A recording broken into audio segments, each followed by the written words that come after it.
Wendell. Hey, you fish freaks. Welcome to episode number 105 of the KFO Show, your ultimate source for all things kayak fishing. This show is brought to you by Dark Horse Tackle. If you want to discover freaking awesome under the radar baits from top tier small batch bait makers, check them out at darkhorsetackle.com, where gems like this live. Seth, look at this juicy juice. Oh, okay. This is balsa wake bait. Balsa. This came in the last Dark Horse Tackle box I got. It's a $20 bait. It's got mustad triple grips, hand painted, hand designed. Goes to like a 42-point inspection, hand tuned by Cliff Pace, Bassmaster. Yeah, that's just not a no-namer there. No, not a no-namer. And so look for. I don't think I have too many wake baits, and so now's the time. And these things are super sticky. So look forward to throwing that. That came in their box, their monthly box. Dark Horse Tackle. I use the red stick all the time. All the time. Got a second. Winning tournaments on it. Yeah, all the time. Love it. I love it. To two new channel members this past week. So if any of you guys haven't been on the podcast for a while, I went full-time 2 months ago. And so when I see a new channel member, I am extremely grateful. So thank you so much, Mark Leggett and Graybeard M. Graybeard. Sure that's not his first name, but Graybeard. Love the YouTube anonymity going on here. So thank you guys so much. And we got Jake Cook on tonight. Before we lead into it real quick, I just want to get this out of the way. Yeah. Everyone, today is Daren's birthday. My birthday. Yeah. So happy birthday. You're what, 27? 27 and a half. Makes no Yeah. sense. 44, folks. 44. Happy birthday. Anyway, get back into it. Sorry for I just wanted to spend it with you guys. Here we go. I love it. So let's go and bring Jake to the show. Jake, my man, how's it going? What's up, guys? What's up, Jake? It's going. It's going. So I met Jake down at the Kayak Adventure Series. And so we were in the living room while we were I was sleeping on the he was sleeping on the couch, I was sleeping on the pull out, and you just become fast friends. That's for dang sure. So no, it was good. I enjoyed his personal story of today, and knowledgeable guy, loves fishing. And so I was like, you know what? He lives really close. How far are you away? We're like 30 minutes away from one another. 30 minutes, as long as you can get through the traffic. Where is it that you specifically, not specifically like your address, like what city? Cuyahoga Falls. Cuyahoga Falls? Okay, that's not too bad. Not too bad at all. And so we're trying to put together, there might be a video where you see Jake and I fishing smallies. And so we want to get together here soon. Life is kicking our butts. ICAST is next week. Come on. So I'll be heading down there on Sunday. So I'm excited I think about that. Again, Daren, this is one of those things where I'm going to have to sit this one out, I guess. So you're just going to we'll have to do a podcast after you come back, and we'll talk about how cool it was and all that good stuff. Oh, yeah, all that good stuff. All the people that you meet, we can bring those people on. Oh, yeah. And then I'll sit here and listen, and it'll be a lot of fun. And we'll all act like we were there. Yeah, we're like, oh, that's so cool. Who'd you get to see? Oh, that's so cool. Show us some pictures, Daren. Show us some pictures. Oh, my gosh. I feel bad because the last two guests I've had on have like experience that Seth wasn't there for. And so Boom, baby. I know. But this is the time of the year where all your feeds flood with the latest and greatest. And so I've never been to ICAST before. It's going to be my first time. And I'll be definitely turning up the heat on probably a lot of shorts. And then I'll be doing a lot of like full lengths afterwards. I'm not really interested in like being the first guy to put up a crappy video about something. So I usually like to think through a lot of my videos, get a lot of that details down to kind of bring you the best of the best. Are you excited just to like, I've never been there either, but I've obviously followed it, to just like walk through the hallways and be like, new product. Like, just be like, oh my gosh. And then maybe you'll come up with like your own list of like what you think is like the coolest new product, instead of what they vote upon, because you have to enter into certain things. That's true. And some companies don't even enter. Like exactly. I know kayak companies didn't even enter because once they enter, their newest product launch gets leaked eventually. Right. And so they don't even enter some of the best gear doesn't even get entered because of they don't have it locked down. And so they actually want an actual product launch. And so, yeah, this is it's not interesting. really the time of year to launch a kayak. You need to do it early season or late season. Let's just say this. I know of a newbie. I think everyone's going to be like, what? It'll be interesting. Can't talk about it outside of that little hint, but there's something coming to ICAST that everyone will kind of be like a head scratcher. Anyways, don't ask me any more questions. I'm not giving it up. All right, tonight we're talking. Wait. No, we don't allow that on this show. Remember? We do. No, I don't allow it from guests. I don't allow it from guests. I will continue to press. I will continue to press, but you can't press me. Can't press the presser. That's true. I suppose. I'll allow it. Right, Jake's continue. Like, what did I agree to? Yeah. I have a feeling I know what it is. If it came from a kayak manufacturer that created another kayak company. I'm not even saying it. That is not it. I know who you're talking about. That's blowing up my feed right now. That is not what I'm talking about. Those look kind of neat though. I'd love to get my hands on one of those. What are they called? Those are called. Oh, shit. Can we call it the Vibe 2.0? Yeah, Vibe 2.0. I guess the owner of Vibe started a new kayak company. This is all kind of it's out there already, and so they kind of look neat. I just need to get my hands on one. So I'm not. Are they going to be at ICAST? I'm not sure. I'm not going this year. I bailed out again, just like I bailed out of Kayak Adventure Series this weekend. But there's a lot of innovation in that kayak. They took a lot of ideas from a lot of different manufacturers, and they're revamping it. So it's going to be new, but still what we expect. Did you just say took a lot of ideas from a lot of other manufacturers? Yes. That was a really nice way of saying it. Stole a bunch of ideas from some other kayak companies. It's not like they bought Hobie's patent, and just used it, right? Yeah. They took the designs and they made it their own, improved it to their liking. They were inspired, is what you're trying to say. Inspiration. All right, I'll give you that. All right. Well, Jake, I wanted to bring you on. First, I want to share a little of your story. I think it's fascinating. So to kind of get to know the man who we're going to be talking about summer bass fishing tips and tricks, we're all going to be adding to this conversation. Share a little bit about your history, kind of what you used to do prior to what you're doing now. Well, first I want to say thanks for having me on. I've been a long time watcher. I've seen probably almost all of them. But a little bit about me, I started kayaking after one of my deployments. I came back on. So I was in the military. Mm-hmm. I was on the National Guard side. Did that for about 4.5, 5 years. And then I decided, you know what? I love what I'm doing, but we're slowing down. So I took the leap and went active duty. So what that means to everyone on here, I went from a part-time soldier to a full-time soldier, right? So instead of 1 week in a month, I'm doing sometimes 7-8 days a week, it felt like. So my specialty was combat engineer. So that was my job, but my actual specialty ranged.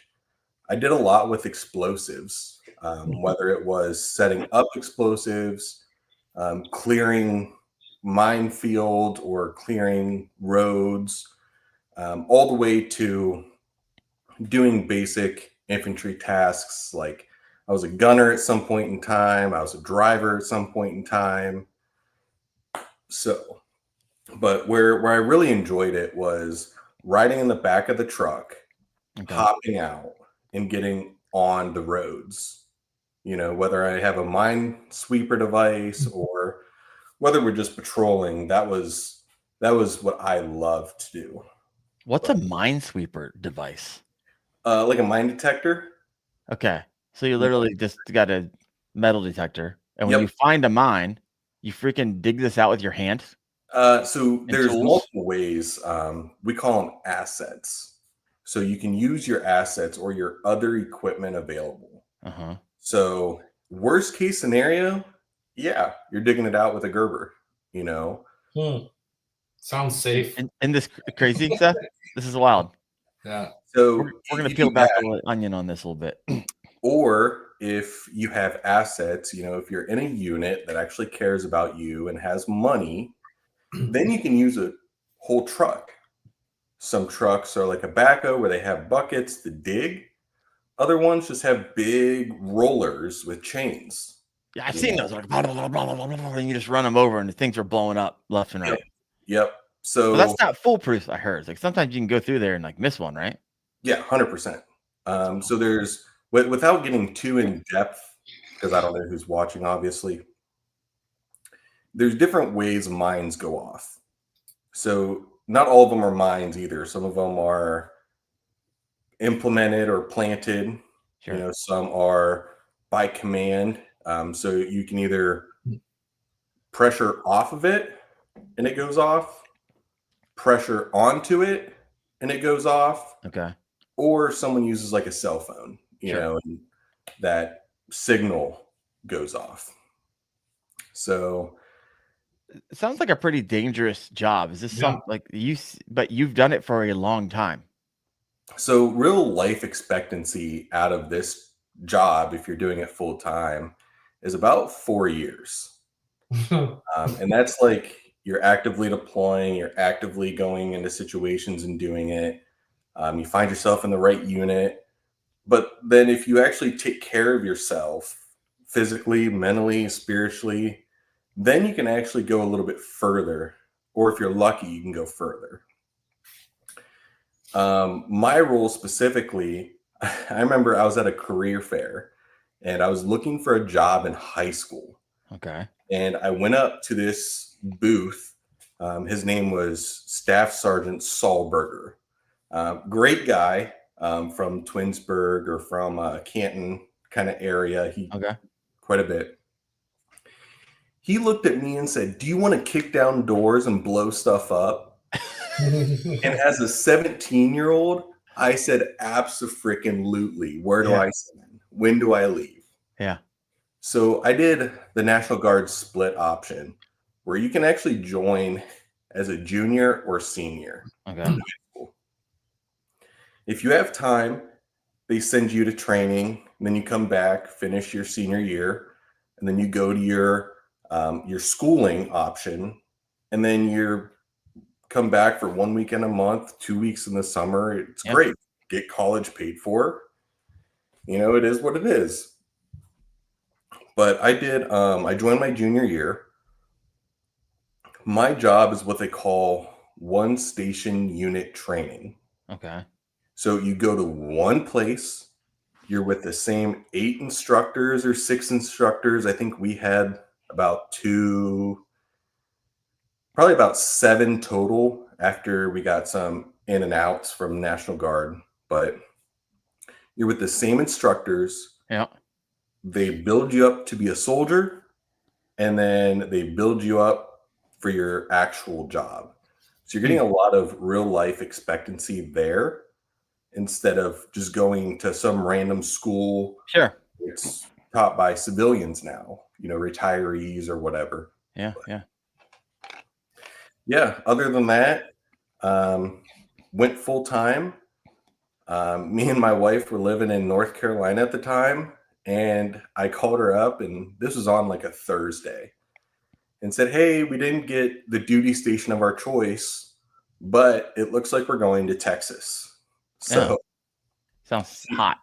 She said, "When?" And I said, "Sunday." Oh, crap. Yeah, that stuff moves fast. So she was on a family trip anyways. So I had to pack up the whole house myself in North Carolina, drive 12 hours to Texas. Yeah.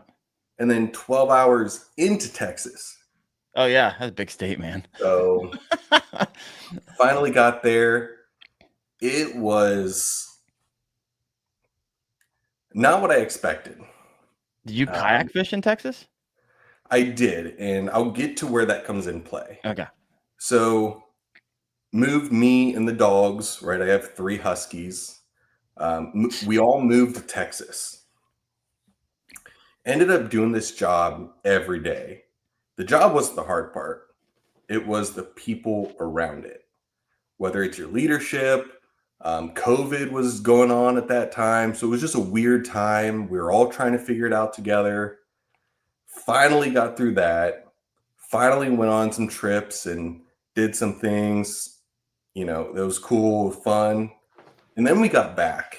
And that's really when no one explains it to you and you just kind of figure it out on your own. Over years, and I hate to say it, but as a man, you are taught to just whatever you're feeling, you're just going to bundle it up and keep putting it inside, right? It's not the way it should be, but it's the way it was. So we compressed all of our feelings over the years. And then finally, when you have downtime and you're not doing anything, you then have to deal with them. So I started just kayaking in general. Oh, you didn't start out fishing. You're just like, hey, I just need to get out in the water. No, yeah. I was just a, bank angler, cat fisherman every once in a while. Just like, I'm more there to hang out than I am to fish. Okay. Then I actually started kayaking, and that was, I remember walking through Dunham's or Dick's down there, and I got a Tenton Pro Angler or something, like 200. It was like $300. Like, it was a no-brainer. They were doing blowout sales for COVID. Oh, yeah. So that got me on the water. What was it called again? It was the Tenton? Tenton? Or Tenton Pro Angler. Seth, you ever heard of those? No. I've never heard of those. Dunham's might sell some weird stuff. Yeah. I haven't been to Dunham's in years. Yeah. So that got me out on the water. And that's the point of this, is kayaking became a way to deal with emotions, deal with stress, and to think, right? And to heal yourself. Everyone does it differently. Yeah. If you're the kind of guy that goes to church to heal yourself, cool. If you're the kind of guy that just goes in a boxing ring, cool. I'm the kind of guy that goes out on the water. Yeah. So, I mean, I know so many individuals, especially coming from service, this country, where it's just therapy. So many. Yes. So many. I can't tell you how many people write me, and it's usually like, hey, you in the mix with Fluke Master, with Chad Hoover, and a slew of other people. If it wasn't for, I just had this recently. If it wasn't for you guys and kind of the community, they said they would have taken their life. Like, 100%. Kayak fishing saved their life. 100%. And so, man, it's so incredibly important. And for someone who didn't serve in the military, is like, I maybe I don't know the gravitas of that. I hear the stories. Like, Chad Hoover and I are really good friends. We talk just about every day because we got a business going on together as well. We could talk about that. I'll give you an update, Seth. I know you're asking me in the green room, but man, it is so important for so many kayak anglers out there. So sounds like it's doing for you what it's doing for thousands or maybe even tens of thousands of other men and women out there as well. So obviously, it looks like you're a Crescent guy right now. You got a couple hanging up around you. So how'd you get into a Crescent? That is actually a great addition to what you were just saying. I found myself on a lake surrounded by wake boats and surrounded by jet skis, cursing at me, telling me to get off their water, everything like that. Well, that doesn't sound very therapeutic. Correct. And then all of a sudden I was driving home and we just moved back into Ohio. So I just sold my kayak. That was my last trip in Texas. We moved back to Ohio. I got out of the service. And I was scrolling across Facebook and I seen an ad from Crescent Kayaks with Drew Gregory showing off the Shoalie, doing the walkthrough. And I don't want to be one of those guys, but if I didn't end up in a Crescent, I would have been right along those people you just mentioned. Like, it could have been Bonafide, it could have been any other brand, insert here, right?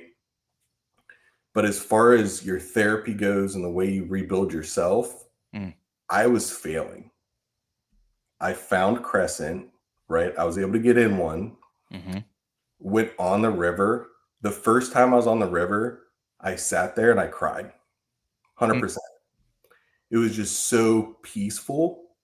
Yeah, no jet skiers, no boats, no wake boats, just floating.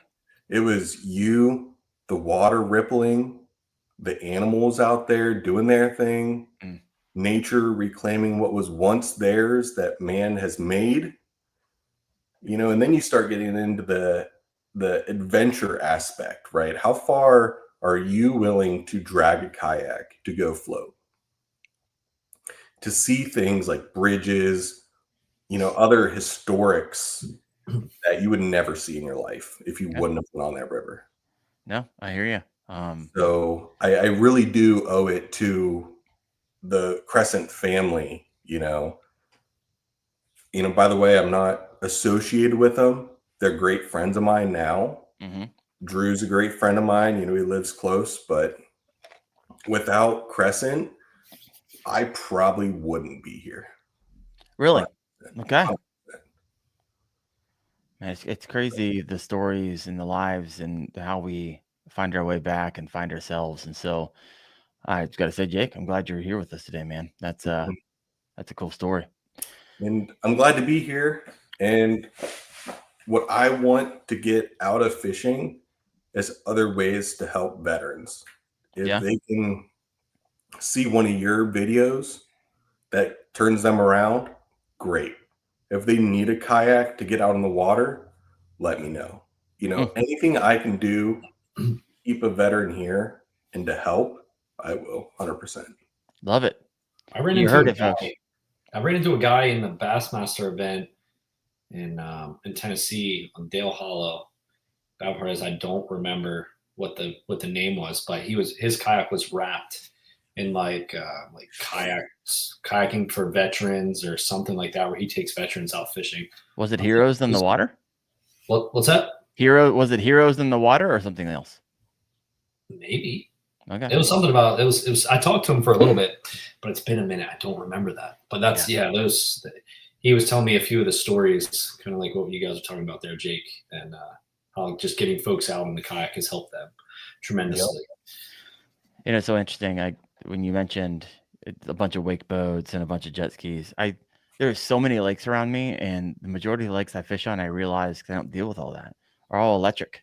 Not electric. Yeah, electric only.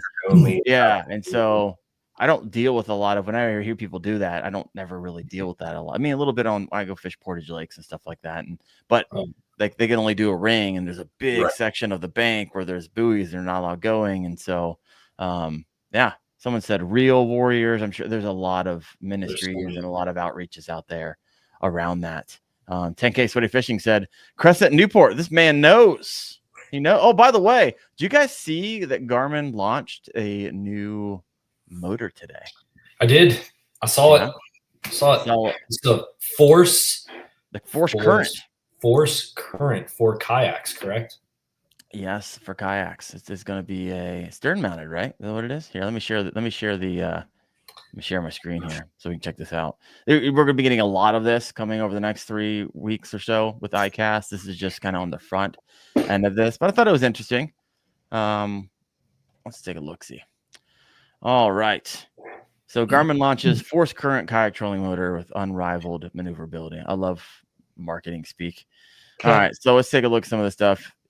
Use of power steer foot pedals included on select bundles. That just means it sounds like it's an upgrade somewhere. Hands-free throttle and steering, or you can use the wireless handheld remote with point-and-go gesture steering. Interesting. Pedals connect wirelessly, so you don't have to have wires. That's nice. There you go.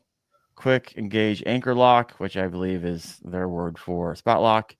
How does that work? If it's in the rear of your kayak, You always have to go upwind of where you want to fish, or upstream. I imagine it does.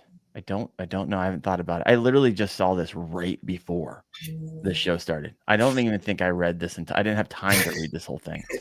This is what's interesting to me is, one, the price, and two, the power. So it's got dual voltage, which means you can either use a 24 volt or a 12 volt power. 12 volts going to be a little more efficient, however, less power. So you get 50 pounds of thrust with the 24 and 30 pounds of thrust with the 12 volt. All right. I don't feel like that's a lot of power. It's not a lot of thrust. It's not a lot of thrust for a stern-mounted motor. Maybe if you're just kind of like spot locking around or anchor locking around. It's not a big deal though if you have less thrust, because this is more of an affordable trolling motor. we getting there. Wireless chart plotter integration, control throttle, and steering from the wrist. Okay. It's got MOB, man overboard, wireless. It's wireless man overboard. Okay. So you have to wear a kill switch. That's interesting. I like that. In shallow areas, quickly and easily stow or deploy the prop with one hand, and then get off the water fast. Weighs 25 pounds. Woo! Available in July. Here's the price, folks. If you want to get it without pedals, just the stern mounted motor, it's going to cost you $3,000 plus tax. With the foot pedals, it's an extra $600 for those foot pedals. Whew. So I don't know a whole lot. I don't know about like, can you adjust the shaft and this and that? Does it kick up? And I haven't even, like I said, I just started reading about this. But if you're over here in the comment section, what's your thoughts? And we'll get thoughts. You guys write them over here. And I'll get Seth, Jake. What do you guys think? Jake, I know you're a Newport guy, man. You got a hat on. It says Newport Nation. Yeah, go ahead, Jake. Come on. We know, we have a feeling this is where you're going to go with this. But so there is a spot for everything in the industry, right? If you want to innovate and come out with a new motor, cool, right? Whatever price point you put on it, I feel like that's not necessarily the death of you. You know, your motor can be $5,000 or it could be $1,000, whatever. What I can say is it's not going to be a Newport. It's not going to be, with that weight alone, you're calling it similar to the NK300. The 300 is a 3 horsepower equivalent. Right. Well, isn't that be like a 1 horsepower? For less than one. Less than 1. So you got the same weight, you're less horsepower, so that for all you Hobie guys, for you XTR guys, heavy kayak guys, that might not be what you want, right? Because that's not a lot of power to be pushing you around, and it might just be a lot of stress on the motor itself. Well, yeah, 66% less power. Yes. And then you're saying $3,000. Well, yeah, without foot pedals, which right, you're going to want. 3,000 to like 36 something. Mm-hmm. All I can say is you can get a Newport, you can get a Crescent kayak, you can get a foot steering, and you can probably get a cheaper battery. You can get all that for the price of that motor. Or 2 Newports. I don't know what kind of adjustability it has. That's the question at hand. Yeah. 100%. With my Newports, I put a little bit more pressure on my foot steering, and it raises the motor so I can get shallower. Yeah. I have a pull cord. I can pull it and lock it in place and be shallower. Or just pull it and store it and not need it at all. So it is very interesting because the Newport's taken me places that my abilities couldn't have. Whether it's up current, right, when they're pushing water and you just need to get around where the dam's coming in, or whether it's extreme backwater where your paddle, like you dip your paddle and it just gets caught on a lily and you're ripping it out and you go for the next paddle and it's just again in the lily, and Newport just chops all that. Yeah. I can attest to that, and it doesn't code out. I've been in some motors, man, it codes out when it just looks at a piece of kelp or something like that. I can't, no, thank you. And so I have an NK 180. Yeah, I was saltwater fishing. I was about to say, how many people here are fishing around kelp? Fishing kelp or whatever it is that grows. Hey, when I go down to Florida, I've been there a few times this year. Anything goes. I met a guy at a restaurant. He said, "Hey man, I know where some big bass live." I said, "I know how to catch some big bass. Let's go." Friends forever. So we went down canals but anyways, you never know what can happen, and you need a motor that can go both saltwater and fresh. Yeah. No, I was So as we get into summer bass fishing tips and tricks, one is I was actually fishing the punch rig, and I had some recent shorts on that. Ton of fun. I just put up my pedal drive and freaking just ran my entire kayak right through those lily pads. It was chopping them up. I never get to, I like lift it out, just pull the pull cord, put it in reverse, it'd rip them up and just keep on. It was like, this is freaking awesome. Not coating out. So I was using the Bixby when I was up in Vancouver Island, and that thing probably coated out on me, which just means it's engineered to not like. It's a safe fail. Yeah, there's a ton of safe fails, but it has a cage around the prop. When you have a cage around the prop, it collects just about everything right in there, and then it codes out. The problem with it codes out, you have to like get up on your kayak, flip it up, pull it up, turn around, get back there, pull it out, take the magnetic thing off the battery, wait 3 seconds, put it back on, and see if it works. Well, I'm in the ocean, like I'm on rollers, and I'm coating out because I got a piece of kelp or something in there. I don't want to be coating out on my motor. I just want it to freaking rip and go. And that is a slight issue that some Newport owners have, but it's all in the works. I think that's a generational thing. The next generation of kayaks, I hope, or the next generation of motors, I hope, won't have that option, or it'll be less finicky. Yeah, sure. Well, what are the 300s throwing codes like that? So the 180 is known to throw a code. The Pro or the 180? The Pro. Got it. I have the OG 180. And the 300 is known to throw a code, but that's more during setup. They'll get like an 04 or something code. Yep. It's just because you plug the battery in before the controller or vice versa, whatever. It's easy fix. I don't mind coding out when I'm setting it up. I don't like coding out on the water because you're like, oh crap. And it's easy to fix on the Newport. You hold the power button and you turn it back on. Yeah, I feel like on the Bixby, you got to take the battery back and plug it in. And well, that's problematic when I'm 6 miles away from the lodge. So I think you should take that $3,700 and just buy a 12-inch Garmin graph with some scope and then go catch more fish than you've ever caught in your life. That's what I think you should do with that Garmin. Take your Garmin. So you're still spending on Garmin. So Garmin should be happy. Just don't buy the trolling motor. Go ahead and buy the graph. It's interesting. 10K Sweaty Fishing said, I bet the NK300 just churns the veggies like garbage disposal. I, for the first time, got on a new canoe, unlimited, with an NK300. I was in heaven. 7 miles an hour. On a big old new canoe. I was like, you got to be kidding me. Why do I have an NK 180? Next motor I'm getting is definitely going to be the beefiest, because going 7 miles per hour in a kayak, it's just so freaking awesome. My shoulder so awesome. Get on plane. Really? The will come up and you'll be sitting a little taller, and wow. Pontoons break at you. They're great for just going right through and over, with the nose being up. So Seth, what motor do you have? What do you think about the new Garmin launch? I have the XI3 motor guide. You don't have a stern. With the old, what is it, Pinpoint, it's called? It's been spot lock. Yep. On the bow, but I need that for the type of fishing I do. I need to be anchored behind, facing whatever I'm doing, scoping around, looking at stuff. There's like, I think, Daren, we talked about some of these things. There's certain like thresholds that take you to the next level of your fishing. Like if you're trying to catch bigger fish, more fish, or win events. One was for me, getting a motor. That was number one. So that was recently. That was just this past year, right? Last January. Yeah. So it's almost You're in your second so this season. past year was my first year with the motor. The other one was getting a graph, like live scope. Like those two things, like having a motor to keep you in place and to get you to where you want to go.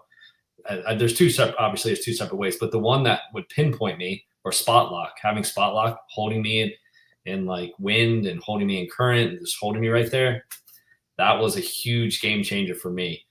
So I always have my motor to my bow, because putting in the back would be just getting me to my locations. But then I get pushed around with the wind, and the wind, man, battling the wind for me pushes me off fish all the time. Well, for how you fish, that makes for how I sense. fish. Would you ever run dual motor?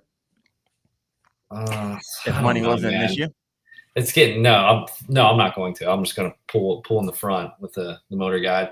I mean, I'd like to get like an NK and then just zoom right to where I want to go and then switching out. But like eventually it's getting to the point right now, I'm like, dude, there's a lot of stuff I'm packing on this kayak every day. Like I kind of miss the days when I didn't have the graph, didn't have a trolling motor. You just like throw it in the water and go. Didn't catch as many fish, but it was a lot easier. And as I'm getting older, I'm 35. Fun until you said I wasn't catching as much fish. As I'm getting all older, the stuff. It means more bigger fish. It's getting harder to carry because I have a larger kayak, so it's a little heavy. Do you even have a trailer? Do you have a trailer on that thing? No trailer. Homie doesn't even trailer all that. Put her in the bed, back her on up, drop her in, man. It's you How try much to do that thing away? I don't know, heavy. Yeah. But it's like I try to keep things simplistic. Like if I have a trailer, I got bearings, I have tires, I got wheels. I'm traveling across the country. I got to bring spares.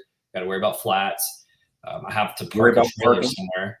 What's that? Worry about parking. Yeah, exactly. I got a store trailer. Takes up my gym and my garage. So like I try to keep it more simplistic. So anyway, yeah, I don't see this Garmin, the Force, doing anything for me. I don't know how. Honestly, how is it going to compete? Like I mean, the wireless pedals, cool, but like the power for what it's offering and having like spot lock or pinpoint, whatever it is in the back, the anchoring mode, I don't understand how that's going to be beneficial. Because as soon as you anchor in one spot, your whole kayak's just going to, so you have to go above the fish wherever you're fishing. Oh no, that'll be interesting. All right, so let's switch gears here. Let's go tactical. Yeah. Summer bass fishing tips and tricks. I got a bunch of questions over here. Jake, let's go to you, my friend. So, well, I'll let you kind of choose your own adventure. Where do you want to start? What's one thing? Because I know you love power fishing. We talked about this a bit, and you love river fishing. Well, let's talk like this lake fishing, power fishing. Okay. What do you got? Lake fishing. I know if you flip right, you can usually get more bites. The few times I've been flipping, I catch the dinkiest dinks ever. I get hung up, and all that kind of stuff. So I'm kind of when I say power fishing, all that means is I am constantly moving and covering water. Whether I do that with a fluke or whether I do that with a chatterbait. You're going for the reaction bite, right? You're not going for the finesse. You're moving a lot. Yep. But once I find the quality fish, then I can back up and someone's breaking into your you better go check your car. Yeah, not us, but no. So once I actually find the fish, then I can slow down and kind of pick it apart. But my issue is because I have a Newport, so it pushes me, right? I'm battling the wind too, battling other boaters. I need to keep moving because I know I can't sit still unless I'm beached. So a lot of the times, I also catch my fish in less than 8 foot. Oh, so you're a bank beating by heart. 90% of my fishing is 5 foot or less. Okay. 100%. One lure that's actually been super producing for me this year is just the white swim jig. All right. And I use a paddle tail, and this has caught me, let's see now, 6 19-inchers in 6 different states. Oh, yeah. Don't have to talk me into a swim jig. Yeah. But please keep talking about it. Yes. So again, this is the one I use. It's just a reaction tackle swim jig because I can buy it in a pack of 3 on Amazon. Yep, for like $12. Today's Prime Day. Prime Day. I use paddle tail trailers. I like either the Pro Blue Red or just a white ice, whatever. Similar to that swim jig is just a chatterbait. This time I have the exact same stuff set up right now. I love it. Yeah. Chatterbait, this time of year, depending on the waters, green pumpkin, right? Green pumpkin or some kind of white. If I'm at a lake that has a lot of shad or around a shad spawn, I'll go with a white or white-ish color.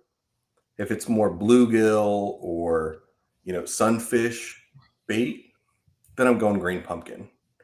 Now, if water's obviously dirty, that kind of thing, black and blue.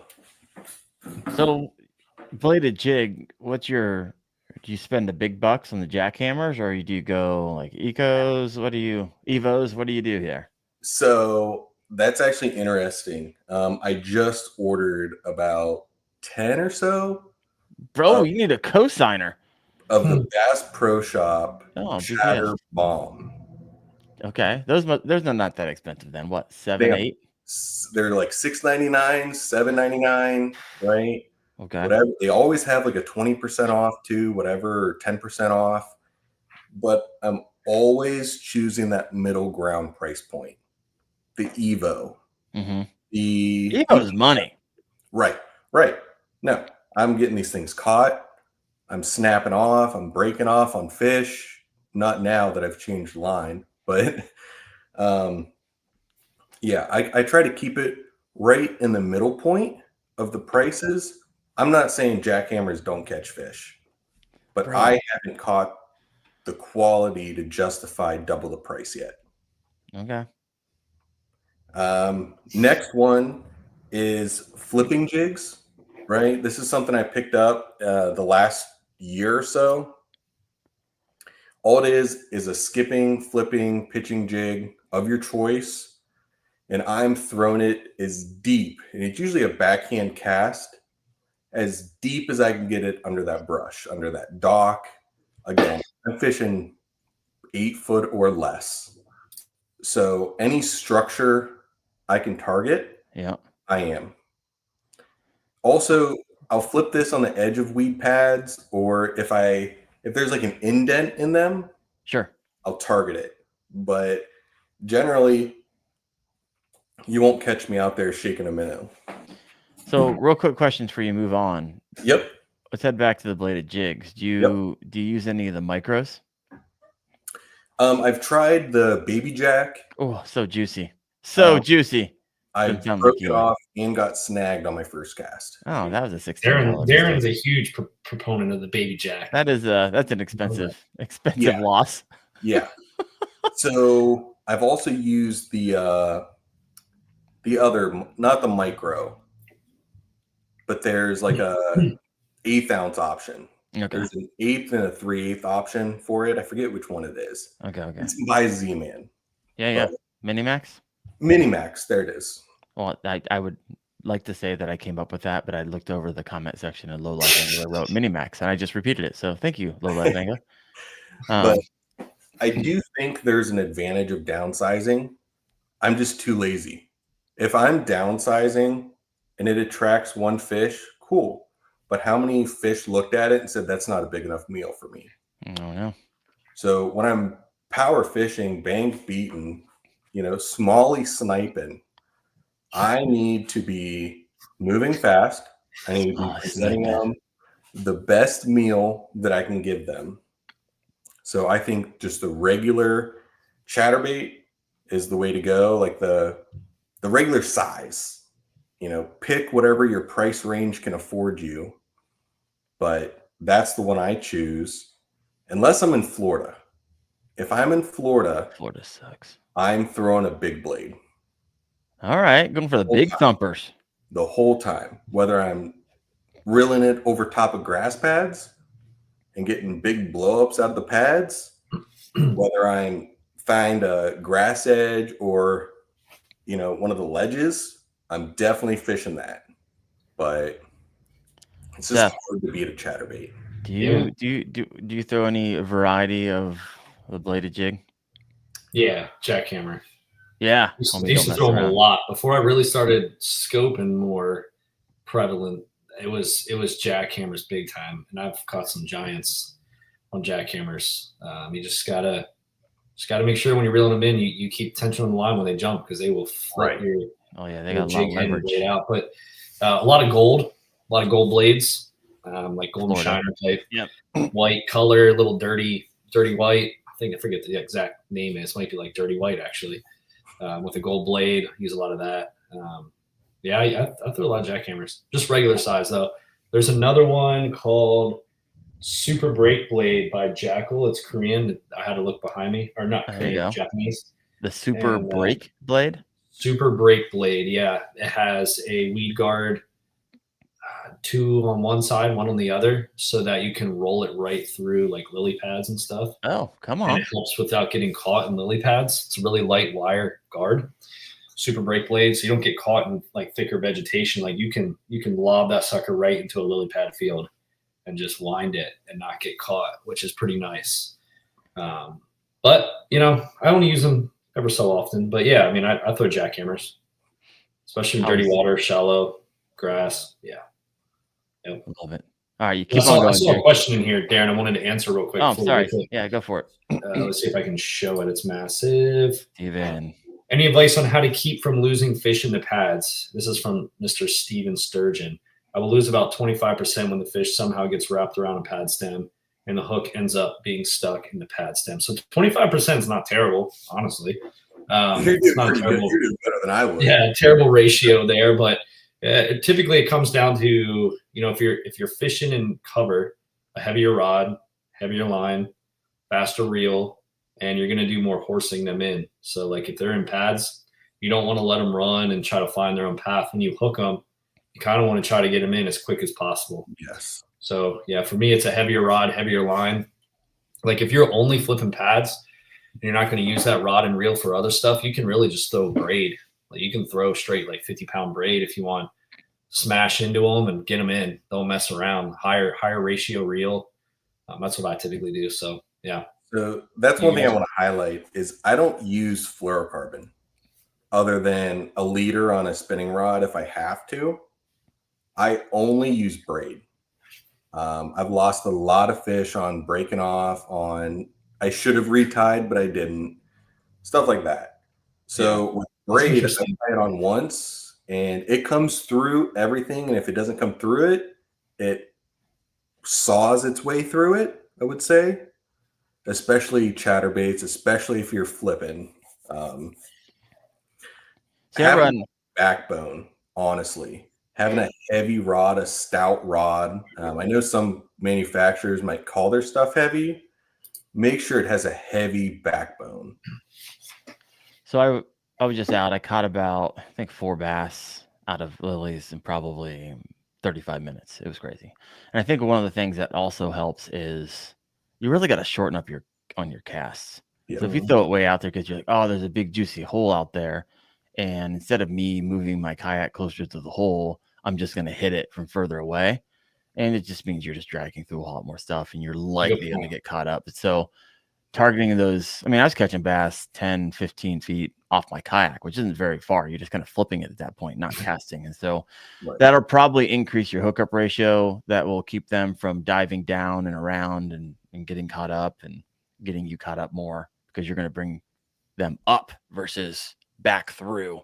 Right. And it's probably going to increase your hookup ratio there. So hopefully all those things brought you a little juice there.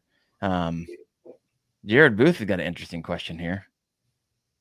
I don't know. I don't fish down around that area. Seth, do you? Well, Sandy Cooper. He says, asking about Sandy Cooper. Asking about gators. Yeah. So I've never fished there. I'll plan on fishing there next year. But gators aren't an issue typically. Yeah. And we've in Florida actually took my family to this exact place with my kids on kayaks in a tournament. We all fished a tournament together where 2 people have been killed by gators. One was on a kayak, one was on a canoe this past year in Florida. Same exact spot we've gone to. But everybody asked the question because everyone's like listening and like, what are you talking about there? Jared Booth, odd question. 1, would it be safe, smart to take a 5-day solo kayak bass fishing trip on Sandy Cooper? 2, are gators an issue? 3, are there kayak only areas? So I'll start at the end there. I have no idea if there's kayak only areas. Probably not. If you're doing a 5-day, like you're gonna like just go by yourself out fishing, I don't think that's an issue. I won't stay on the water overnight. But like if you're getting an Airbnb or whatever, I mean, yeah, go enjoy yourself. But as far as gators go, like I was saying, they're typically not an issue. They're mostly afraid of you. They'll leave. The only time, and this happened in Florida just recently, and 2 canoers, is in shallow water. If you coast over them and you startle them, they displace a lot of water when they move. So if you're in like 2 feet of water and you like slowly drift over one and you startle them, they're going to kick and their way out of there. And if you fall off something like that and you're a little distressed and flopping around, that attracts them for sure. But if you're just fishing and you're just casting around and you're minding your own business and they're floating around, they're not, like 99.9% chance they're not going to mess with you. There might be like a weird gator that decides they're going to be aggressive that day. But I mean, I take my family out and my kids out with me on kayaks. We float around. There's gators around us and they just do their own thing. No, so you should be good. The first part of this question is interesting because it's throwing off all kinds of things in my head. So when he says, would it be safe or smart to take a 5-day solo kayak bass fishing trip? I mean, this is one of the reasons Chad Hoover and I right now are creating KFAST, Kayak Fishing Advanced Safety Training, and creating curriculum around this because I can't answer this for you. I don't know how many years you've been kayak fishing. I don't know if you've done this before. I don't know if this is like, hey, I just started last week. I don't want to go on a 5-day solo.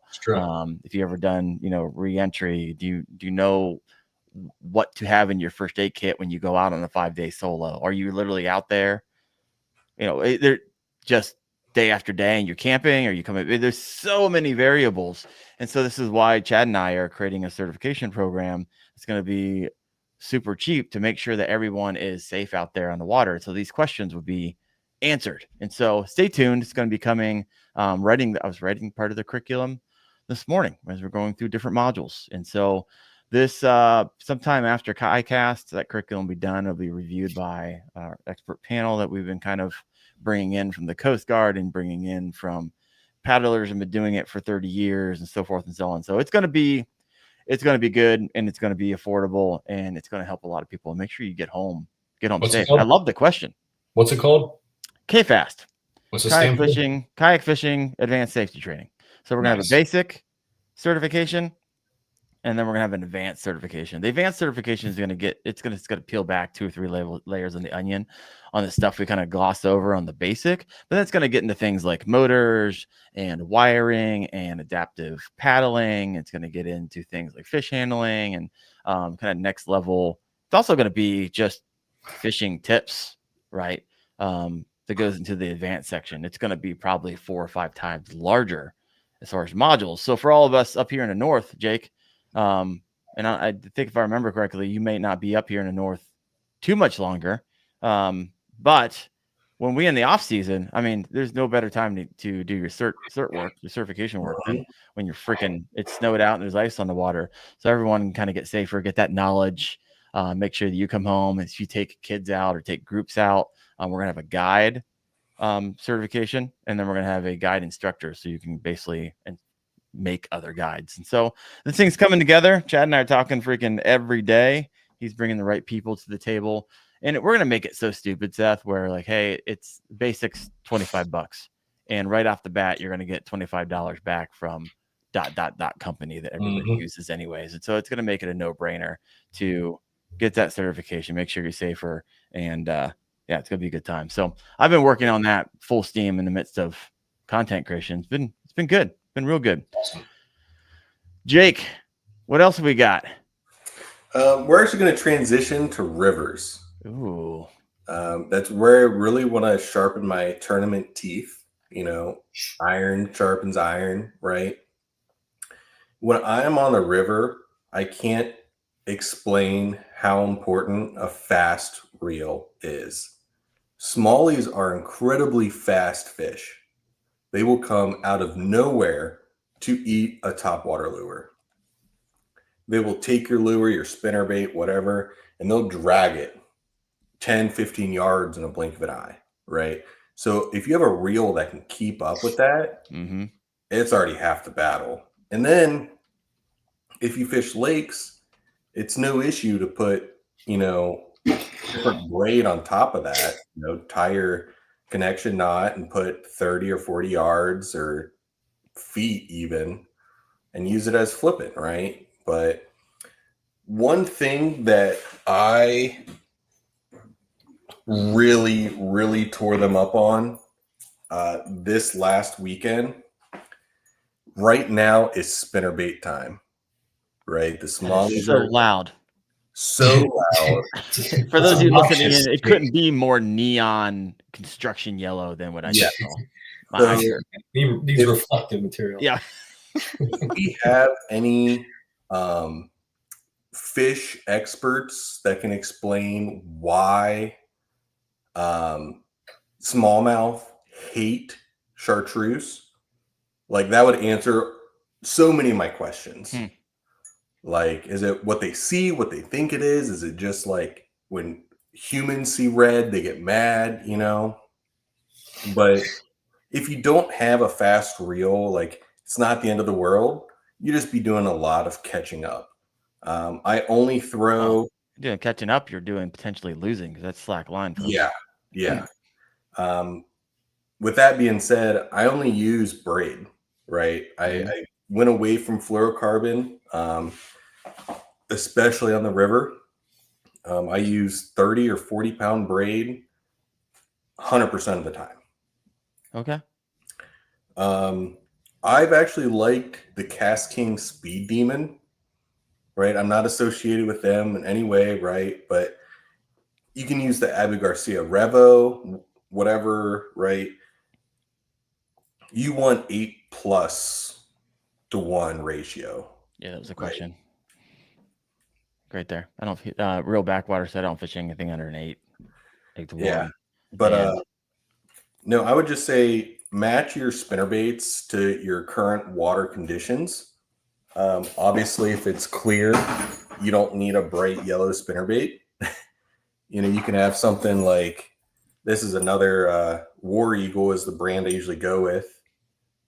Their River Rat or their painted series, whatever this one is. But you're an Amazon bait buyer, aren't you? Because all these things are what Amazon sells. So actually, I used to be, yes. And I had Amazon packages, 10, 15 a day for a long time. Yeah, bro. That's what I'm talking about right there.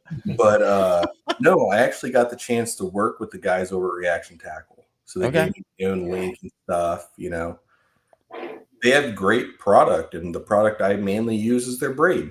I use the braid. Yeah. Mostly because Chad Hoover gave me a bunch of it, and he's like, hey, this stuff's really good. And I was like, great, I'll use it. And that's what I've been using. No issue at all. It's cheap. And if you guys didn't know, there's only a few braid factories in the world. Just like real manufacturers, right? It's all coming from 5 or 6 factories, depending on what you're talking about. But no, Pradco, actually, which is the conglomerate that owns War Eagle, Booyah, Hedden, all them, they support Kayak Adventure Series. Oh, nice. So, which you're a part of. Which I'm a part of, right? If they're going to support something that I enjoy, I'll support them, right? It's the giving back factor, Mm-hmm. So, but yeah, even the buzz baits, right, by War Eagle, they are fantastic. If you tune your buzz baits at all, I know like a lot of guys like to freaking put them on their antennas and tune them, break them in. I broke more spinner baits trying to tune them than I have. How do you try to tune them? What's your way? I've tried the whole zip tie on the antenna.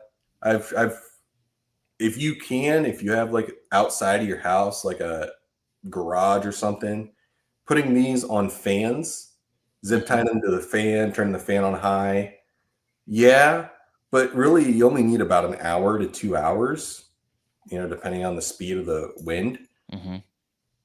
To me, it doesn't make that much of a difference. A smallmouth is going to eat a buzzbait, whether it's black, white. Tuned or Dude, I was just about to say, I have no idea what you guys are talking about tuning. Oh, really? I'm like, dude, I've never tuned. Maybe a crank. You haven't heard of this? You haven't heard of this? Dude, you're tuning. I'm like, what are we? People go like you guys have this deep dive. I'm glad Jake said that they'll like whatever because I ain't tuning those bad boys. If you aren't a tuner, right? If you just want to take your bait out of a package, and if you're wanting to throw a plop or a blade style bait, I've had so much success on the Chapo, the Whopper Plopper. Chapo. I prefer the Chapo. That's not the Whopper Popper. Is that Chapo? This is the Chapo, yes. Darren, we know some Chapo people. Team Chapo. Team Chapo. The Maverick color, the black with a little bit of orange. Yep. But this is my absolute favorite color for the Chapo. The MF Frog. MF. What does that stand for? Something we probably can't My say. Favorite. My favorite. Yep. 75 size.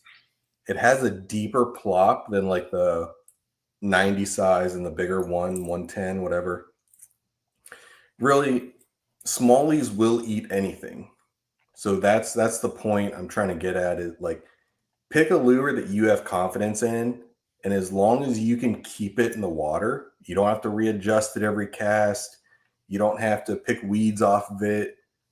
Throw it again, throw it after that. Just keep throwing it. They'll eat it. As long as they're there, they'll eat it.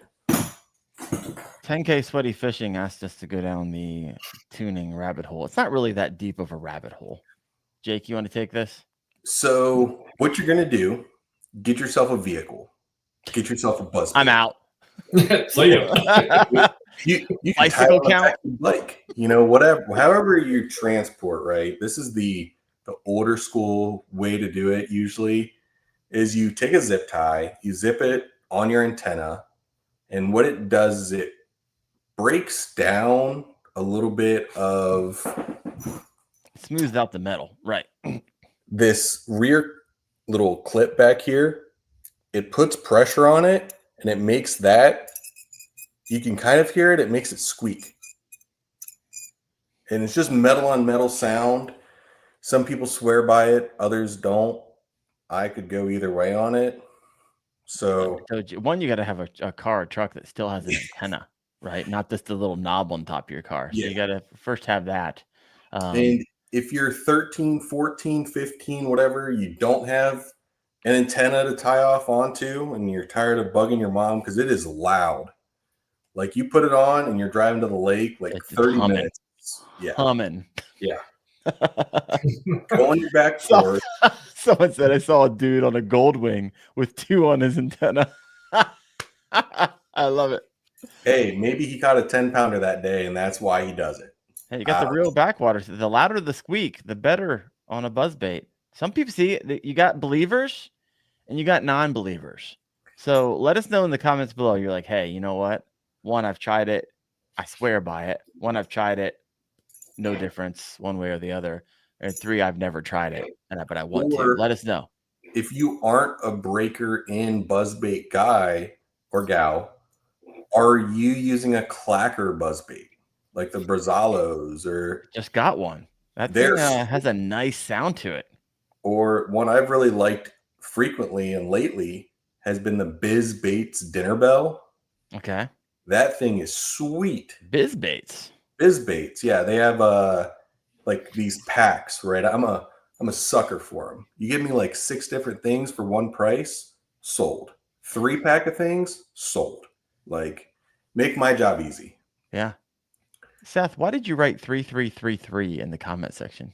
You said 1, you use them, you love them. 2, got it. You use them, you don't. 3,333. You don't do anything. So I wrote 3 multiple times. I don't touch the tuning. I'm sure they do something, but it's like, I was just having this conversation the other day. Would a fish bite a yellow spinnerbait or a yellow jackhammer or just a yellow worm? Like, are they eating it because of the color? Are they eating it because the chatterbait gives off a different frequency? So I have some knowledge. I don't know about chatterbaits particularly. Oh, is it from the book?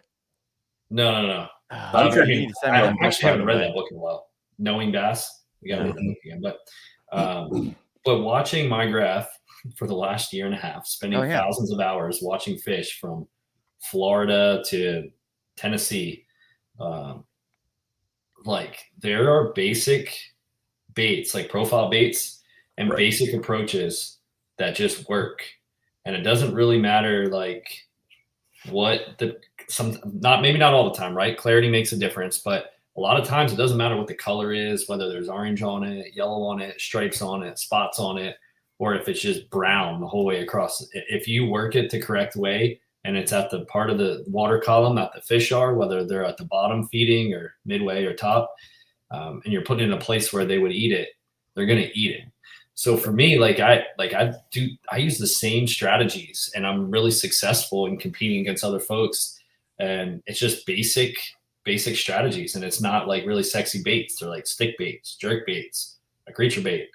And it's not like they're anything of like crazy colors, or it's just basic stuff, but you're putting it in the location. So the point I'm getting to is I can see how the fish react. And probably some folks in the chat, hopefully they have live scope and they're not totally against it. But if you like, once you get it, Seth, let them know in the comments below. If you don't want to hear this part, but you can see how fish react to bait, like the baits you throw. Like you can throw a 12-inch worm and you can see them swim up to and be like, that looks crazy, and just bounce. You can throw like a Ned rig and it's like a tiny little thing that you're twitching. You're like, okay, this looks realistic. They eat it.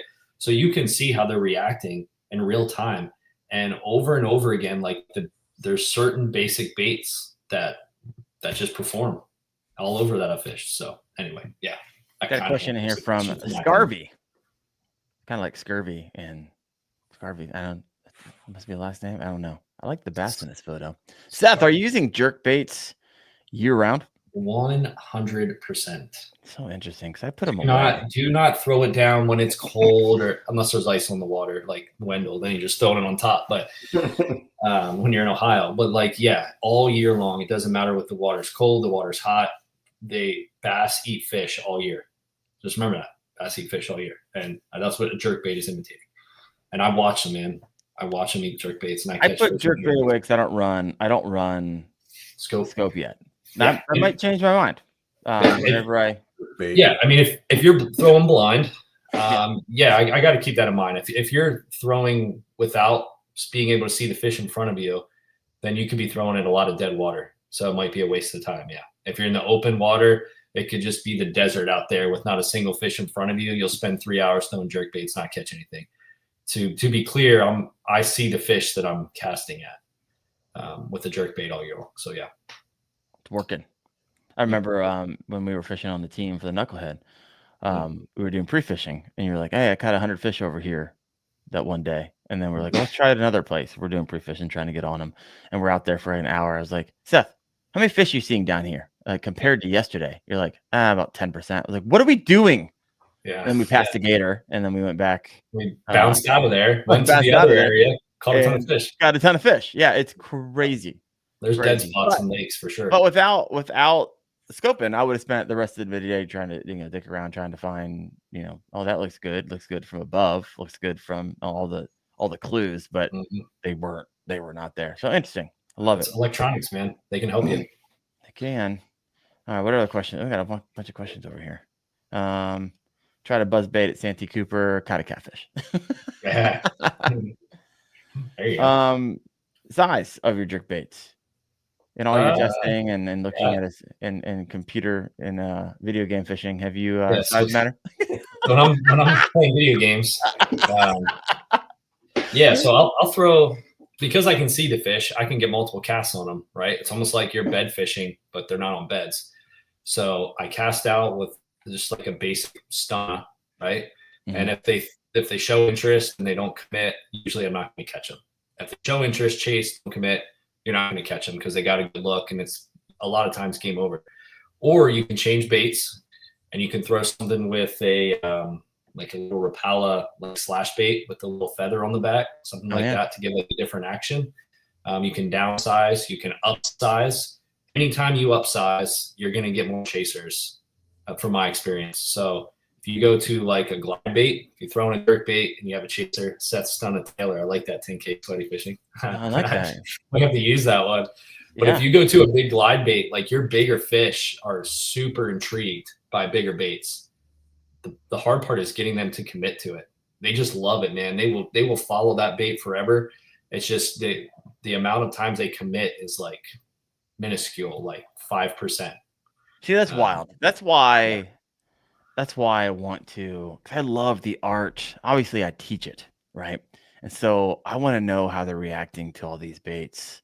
And so I need to get my hands on you really, system. I mean, for anyone out there, whether you're against live scope for tournament fishing, regardless, let's just take tournaments out of it. If it's not real fishing, you will learn more in 1 year of scoping if you put your time into it than maybe the combination of your entire life. Like, you're going to learn things that fish do that you had no idea. Like, there's fish big fish that swim randomly in the middle of lakes. Just a random 8-9 pounder just roaming around in the middle of the lake. And those are the easiest. You love that. Those are easiest catch. Oh my gosh. You do one cast with a jerkbait, or you can throw a random Senko wacky rig out there, game over. But what percentage of roamers are you able to bring back to the kayak? Single one, I don't know, but single fish that are roaming, a lot of times, I would say it's more than 50% of the time you'll catch. Wow, bro, calm down. They're the nice ones, man. When they're out there and they're just roaming out for no reason, especially if they're higher up in the water column. If they're on the bottom, the percentages go down. But they're higher in the water column towards the surface, top 50%. It's good, but you'll just learn so much about how fish set up in cover, how they set up in current. Like, it's like a master class of just watching it on your video game. So yeah, anyway, it's cool. Don't get the trolling motor from Garmin. Just go ahead and get the scope. I love it.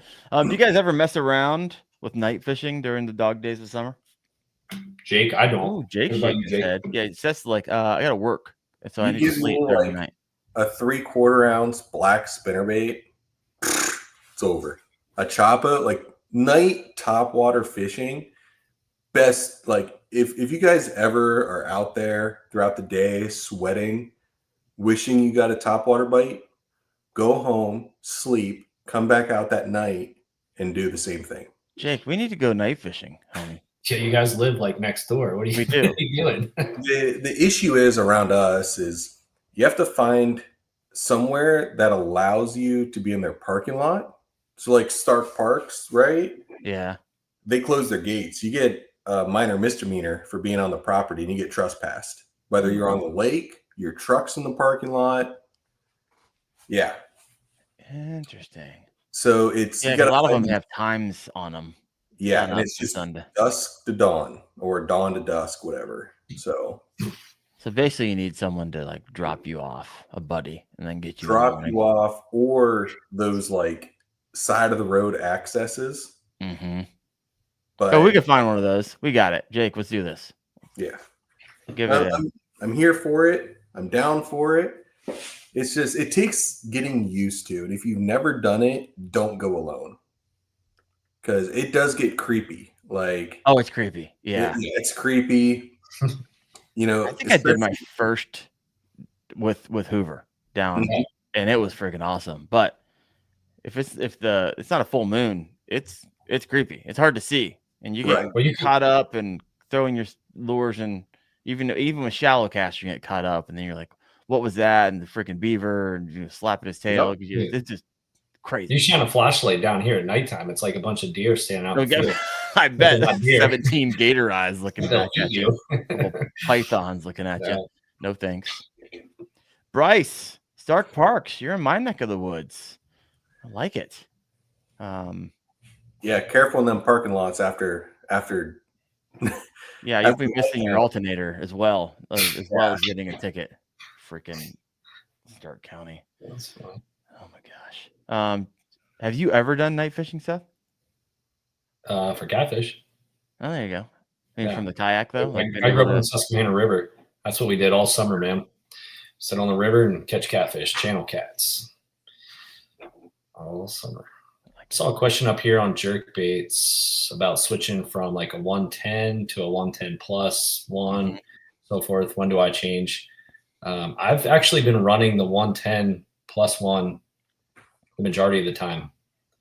So what's that mean for those who are like, oh yeah. So I'm using a more of a deep diver jerk bait, even in like shallow water. A lot of times, not shallow water. So like 6 feet, I'll throw a 110 plus one. If it's like 2-3 feet, I'll throw one that's not a deep diver.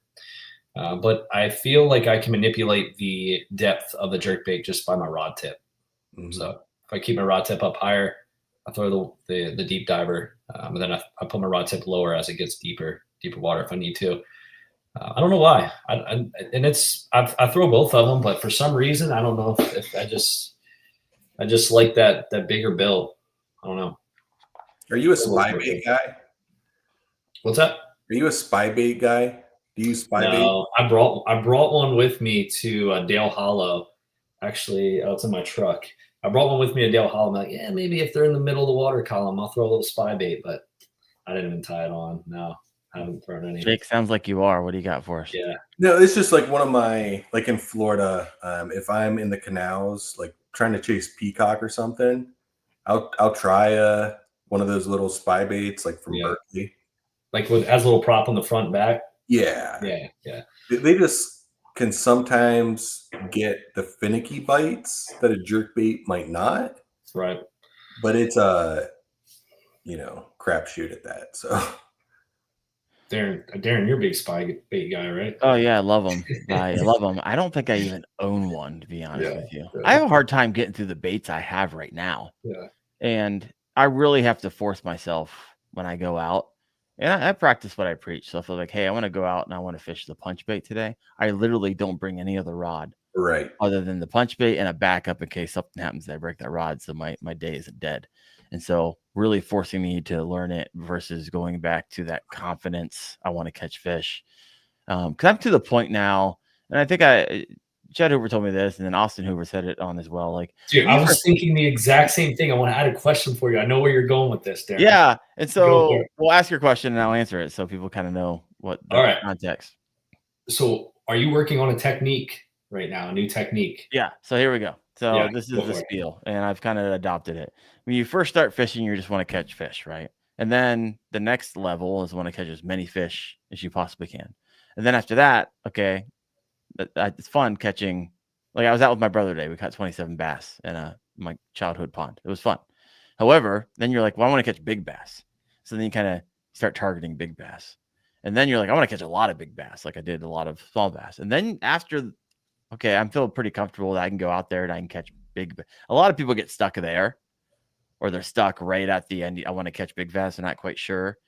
And then, but what you can dial in catching like a lot of big bass consistently every time you're out, catch 4, 5, 6 pounders up here in Northeast Ohio, even bigger down south. Then you're like, I want to start. You get just excited about technique specific bass fishing, right? I've never caught a fish on a punch rig. I've never caught a fish on this particular lure. And even if it's like I caught a ton of fish on bladed jigs before, I've never caught one on the slobber knocker. I want to go out there, learn the nuances of this particular lure. And that's where I feel like I'm getting a lot of yardage because it's hot. It's freaking hot up here. And I was out on July 4th morning and I looked around. There's 27 vessels in sight on an electric only lake. 27. It's like, holy crap. Everybody's fishing out in the open. I was like, well, it's punch rig time. So I was literally the only one in the middle. And I was literally the only one catching fish. I was looking around. No one else was pulling up lines. And so doing that technique specific, like that's where I kind of at in fishing. It's I feel like I'm getting a lot of yardage that could help down the road if I ever get into tournament fishing, which I'm not quite sure if I will or not. But I'm really doing a lot of the topwater stuff being summer. I'm going to be doing a lot of frog fishing, which I typically don't do, doing a lot of punching and flipping, which I usually don't do, and doing a lot of buzzbait fishing, which I typically don't do. And so, those are a lot of fun. And so I'm really trying to, like last year it was a swim jig. I try to pick a few I really dial in. And so I am on kind of topwater summer fishing right now. How about you, Jake? Any technique you're working on? So probably the smallest, this is what I am working on. The smallest thing I throw is like a 1/2 ounce chatterbait or like a 1/2 ounce spinnerbait. Like I'm trying to downsize more. So like when we're at the Kayak Adventure Series, Springfield, Midwest of us, that's the first time I've ever tied on a shaky head. And it made my day go from 0 fish to a few big ones and a lot of small ones. So sometimes I realize that sometimes just changing up, you go out there, you want to do something, doesn't mean the fish want to bite it, right? So just a small change, and try something new. Tied it on. I knew what it was. I knew how to fish it, just never fished it. And just that small change made the day. So I've have a technique that I've really never used my entire life, surprisingly, that I went up to Dale Hollow, and they were on beds, like deep water beds, 8 to 10 feet, smallmouth, largemouth, all that. So it's a little bit different. But I used a Nico rig up there for really the first time in my life. I may have thrown it one day. I don't know. You gave it up, Seth. What's that? You gave up the technique. Yeah, that's all right. It's no big deal. It's not mine. Oh, you were not going to. There was parts of the story you were not going to tell. You might still not tell them. Yeah. We'll leave it at that. But anyway, so a Nico rig I used up there. For the people that don't know, I got second in that big Bassmaster event, lost by a 1/4 inch. But that technique gave me the confidence to come down here to Florida and use it, and it has been like a staple in my repertoire. Like I have like my wacky rig on a stick bait, and I have, if I'm fishing fish on the bottom, like I'm not even really throwing Texas rig as much anymore, especially in open water. Now if it's we're in cover, we're going to throw a Texas rig, but like open water fish, if they're on the bottom, throw in a Nico rig, and it's been super effective. And I'm like, how have I not fished a Nico rig very often in my life? So something to check out. And the way I do it, I have like a little nail weight. I went through like 40 nail weights up there in Tennessee, and I ran out. So I was like throwing any type of weight that I had in my worms. So I went to Lowe's and got like these little black screws. The panhead screws, man. They're freaking awesome. Yeah. And some of them are a little bit heavier than others. I have ones that aren't even like flathead. It's like a thick screw head. I don't even know what they're called, but I use those instead now. I mean, they're like $5 for 100 instead of $5 for 3 or 2 or 1 or whatever. When your hands are all wet, they actually, if you get the panhead ones, they screw in. So they screw right in. Yep. Nice, and they stay there on them, and they stay there. Because the smallmouth were just tossing those things every time they jump. I'd have to throw a new one in. Anyway, a Nico rig, man, that has been a surprising, like came out of nowhere. And the reason I fished it up there was when you're fishing beds, and if you have like a wacky rig, your hook's near the bottom. Or not wacky rig, I'm sorry. If you have a shaky head, your hook is like near the bottom. And they kept biting my worms, whatever I was doing, like in the middle, and I was missing fish. So threw that hook in the middle on a little band, and man, hammered them. So yeah, Nico rig for y'all. A new technique. It's kind of a sleeper up here in Ohio. You don't hear about it a whole lot, but man, it sure does catch fish and how a lot of the lakes set up here. This is another lure I've been experimenting with. If any of you guys know Jeff Little, Little Stuff YouTube, just the scented jerkbait on just like a belly weight. He catches the mess of them on rivers. So that is one thing I'm kind of trying to slow down and learn. But that's something we need to also do, Jake. Night fishing and some river fishing. Well, right now's the time to do both. It's too hot to go out during the day. Too many people on the water to go out on the lake. So I hear you. Here's a comment up here from 10K Sweaty Fishing. Get your Guardian light kit from Prime Day today. Kit's on sale. So really quick, I'm a big fan of Guardian. That one right here. And these things are freaking awesome. If you've ever heard of Guardian Angel, you can they're magnetic. And so these have like, I don't know, like 15 pounds of, like it's not coming off. So they have stickers you can stick on the front of your kayak. And man, these things are bright. And so you can get them with green on one side, red on the other side. They can be your nav lights. You can take them off and put them on the top of your all around. They make white ones as well. I could throw this into the concrete and it would still work. So Guardian Angel, they make outdoor lights like this one, but they also, it's like freaking me out. It's like gonna give me a epileptic seizure here. But when they test these, like they put them in grills, they've run over them with trucks, they've freaking slammed them on the ground. These things are built and they're built to last. So Guardian Angel is a fantastic company. They're definitely more expensive than anything else on the market when it comes to kayak lights. However, only cry once, and usually the best stuff is. So these things are awesome. So if you haven't checked out Guardian, I'm getting ready to do a video because I have all their lights in a box over here, and so I'm going to walk through. But there's a lot of functionality to these bad boys. So, and apparently they're on sale right now. So if you've been like, hey, you know what? I need some lights. I'm planning on going out before sunup or staying out after sundown. You want to be safe out there on the water. Guardian Angel. What kind of lights do you use, boss? I use just strip LED light. There you go. But I have like Yak Power? No. It's just a Amazon brand. I'm waiting on a company that I work with now to come out with their light. It's going to be similar to the Guardian Angel, but they're my boys, so I gotta wait on that and support them if it's good. No, I use a converter, right, that goes to my lights, and I use DeWalt drill batteries. Okay. So one, I think it's like a 2 amp hour something, 20 volt, gets me like 8 hours of light time. Huh. And when I'm on, I had a Guardian light and I loved it, but during the move, I lost it. So it's one of those things like, before I buy it again, let me see what other people are doing. So yeah. And the beauty of these Guardian Angel ones, they have a remote on them, right? Yes. So the issue with a lot of like the Yak Attack and all that stuff, you got to like turn around and get up there and turn the top to turn them off, or your battery's going to burn out.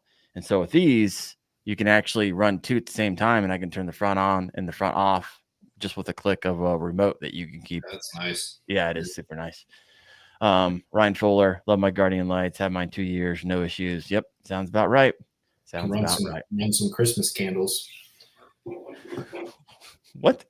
Just kidding. Red and green. Yeah. Oh, got it. Wow, there you go. Dad jokes. There you go. Yeah, 10K sweaty fishing. Losing a Guardian Angel light is like breaking off and Mega Bass 110. They're $28 now, by the way. Wow. Weren't they just $25 like 2 weeks ago? I would not know.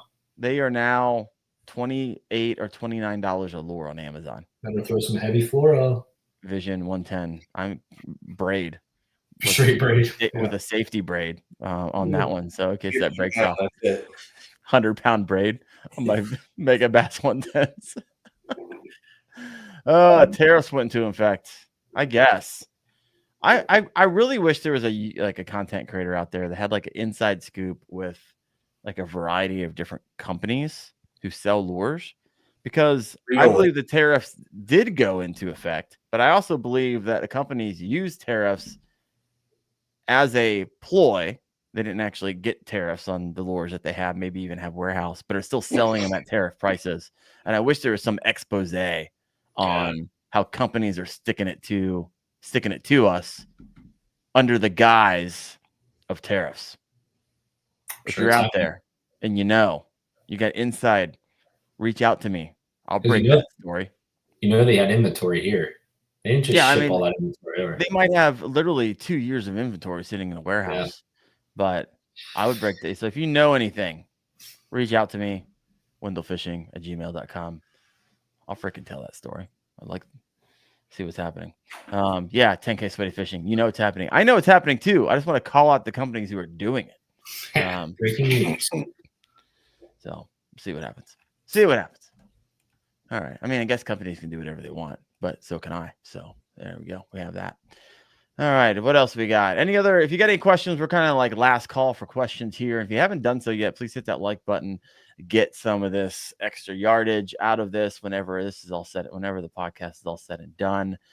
All right. Let me see here. I got one. Oh, you do? What size hook do I use for Nico rigs? There you go. It is a Gamakatsu 1/0 finesse wide gap. Essentially what you could use for the wacky as well. It's exactly what I use for wacky. It is. Yeah, you're literally just shoving a Home Depot panhead screw in the end in Nico. Yep. There we go. On a Dark Horse tackle reg stick. Reg stick. So you Nico your reg sticks. That's right. Do they come off easily? No. Like, wait, what do you mean? What come like off? On cast? Like, I mean, I know, like you freaking. Does the bait come off or does the? Yeah, the bait come off. Never. Really? And it still has that flutter fall that gets them. Yeah. That is a magic bait. The O-ring. I have an O-ring. Are you using O-ring? But even then, if you have an O-ring on a Yamo, it's salty. It still breaks. I don't know if I've ever casted off one. The only time my bait comes off is if I reel my bait in too far and the hook is right at the tip of the rod and it like pushes off. Oh yeah. Like yeah, you son of a gun. Really, you gotta reach for it. You're like, where'd it go? You're like, oh crap. Yeah. Either behind my kayak crate or like. But no, I mean it to me, and obviously Yamamoto baits, the Senko is like the gold standard. I'm telling you, not just because they're a show partner, that the reg stick, and I don't know if they're even that much cheaper. They're around the same price, but they last longer, and it's not like they're made of that. What's that material, Daren, of some of those baits? Oh, it's not a last tech material. It's not that material. It will degrade, but it lasts longer. It keeps its flutter. And Dark Horse Tackle has like a unique color called the Dark Horse Tackle color, I think. Actually, yeah, Dark Horse Tackle. So unique. Incredibly unique color. The bait is Magnum Baits Reg Stick in the Dark Horse Tackle color. That's what it is. Head over to darkhorsetackle.com. You go to their bait section. You can buy them individually there. So they kind of keep them in stock. And actually, the owner, Zach, told me the first time you talked about them, Seth, they sold out. And then the second time you talked about them, they sold out. And so they are, and ironic. I've never even fished them yet. I don't have them. So we'll see. I'm actually testing out Tactical Fishing Co. They sent me some. I just got them in the mail. My brother caught some bass on them today, but look forward to throwing those that we were talking about last week when Andrew Blair was on the show. All right, I got a last call for questions here. If you have those, go ahead and shoot those in. We'll get them answered toward the end of the show. Jake, back to you. What's one hot weather lure that's completely underrated in your opinion? So I'm going to take a step back. One hot weather lure that's underrated. Instead of flipping with your traditional flipping baits, flip with a worm. Like instead of going to a cross style bait that the fish have seen time and time again, especially if you're on a lake, that's a circle. And, everyone in front of you is flipping the same lily pad over and over. Put on a worm or a Senko, something that traditionally the fish aren't seeing in that spot. All right. Texas rig worms work great, man. Texas rig Senkos, stick baits. Yeah. Fantastic bait. All right. That does a lot. Seth, what do you got for underrated hot? The hot, which is out there right now for you. Underrated. Oh man. Caught me off guard here. I'm the same on everything. Jerk bait, stick bait, Texas rig punch. Are you ever going to move away from your stunnas just for expanding? When I start losing, Daren. No, I'm just kidding. You know what? Respect. Straight up respect. The more time I have, the more I'll try different baits and do like in the field tests, like cast out a stunna. They're not interested. Okay, so let me have like 2 other different style jerk baits on. Throw those like right after, see if they react differently. That's what I'd like to do. Have like a whole, 10 rods with different jerk baits and just run through them and see like how they're reacting in real time. Well, you just got some. You're gonna get some more time in 48 hours, right? Yeah. Is that secret? Can we say that out loud? Congratulations. No, it's not secret. I mean, I'm still gonna do stuff, but tomorrow is my last full day on roofs. Yeah. Come on. But I'm not fishing full time like you, Dan. Sorry. But fishing more because you're not working 60 hours a week. Yeah. Sitting in a truck watching people put roofs on. That's right. So yeah, I'm excited for that. Hey, congrats. So you have this time.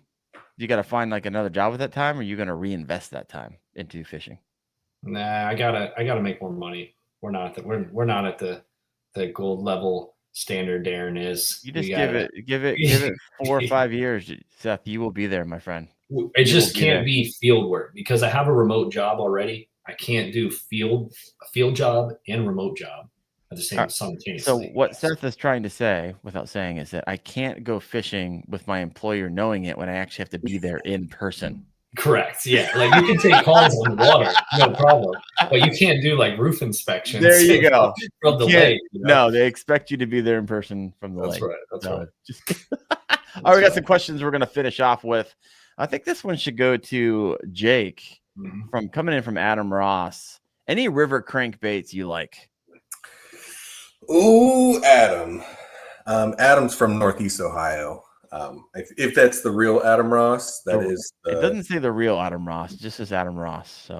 So if I had to pick up a crankbait, which I wouldn't, I would probably pick up Snowbill, chartreuse, blackback, but I just wouldn't. You don't throw cranks in rivers? No. Oh man, I've had some of the best luck throwing the KVD 1.1. The bombers, the crawl bombers in rivers. I also lost every single one of them. Exactly. If you knew how much I got hung up with a spinnerbait or with just one exposed hook, and you're asking me to put 6 exposed hooks on, no brainer. This is true. You lose a lot of tackle, but man, it's still a lot of fun. But yeah, there's a lot of better presentations out there for rivers. Now, when I'm fishing the cranks, they're usually rounded rocks, fast moving river, so it actually comes through those rocks really well. And if I do get hung up, I usually can walk over to it and get it. So there are some time and places where you could use it, but I agree with you. All right, what else we got here? Seth, this comes in from Scraps with a Z. Seth, what bait do you recommend for Florida dark, murky water?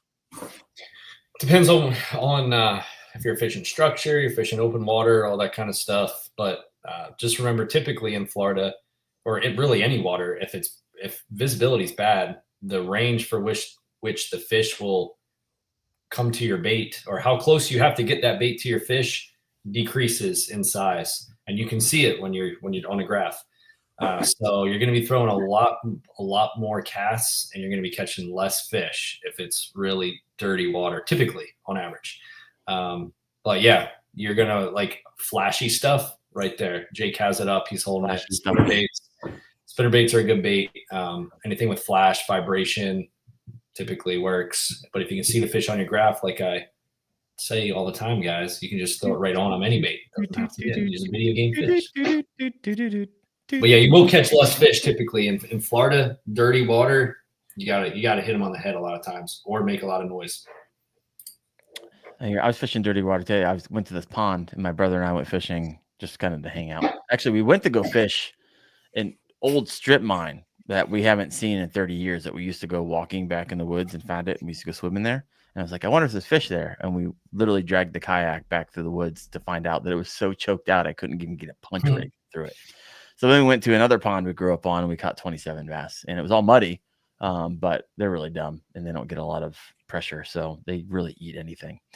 All right, we got Ralph 1N saying Canio represent, which is Kayak Anglers Northeast Ohio. Welcome, my friend. That's a thing up here. The elite group, baby. It is, man. It's actually a large. I bet it is. Yeah, Canio is a grassroots. Right. So if you're a beginner or if you're a hammer, right, we'll take them all.